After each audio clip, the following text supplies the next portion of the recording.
এক বিয়ে করে পুরুষ, দুই বিয়ে করে সুপুরুষ, তিন বিয়ে করে মহাপুরুষ, চার বিয়ে করে মহাপুরুষ।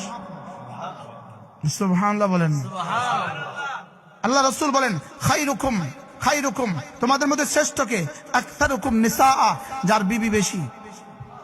এমন কোন সাহাবী ছিল না যার বিবি বেশি ছিল না, এমন কোন তাবেঈ ছিল না যার বিবি বেশি ছিল না। সুবহানাল্লাহ বলেন। এমন কোন নবী ছিলেন না যার বিবি বেশি ছিল না। এজন্য হারাম তরিকা নয়, পরকিয়া করে নয়। পরকিয়া করলে হিসাবে হিটি দিবেন, কি জুতা দিয়ে ফিটে দিবেন, পরকিয়া নয়। বলেন কি নয়? বলেন প্রেম করে নয়। আপনার স্বামী 24 ঘন্টা মোবাইলে থাকে, ওকে বলেন তুমি আরেকটা বিয়ে করো, তবে মোবাইলে গুনাহ করবা না। আপনার স্বামী পরকিয়া করে, ওকে আরেকটা বিয়ে করো, তবে খবরদার পরকিয়া করবা না। পরকিয়া করলে ঝাড়ু দিয়ে ফিটে দিবেন।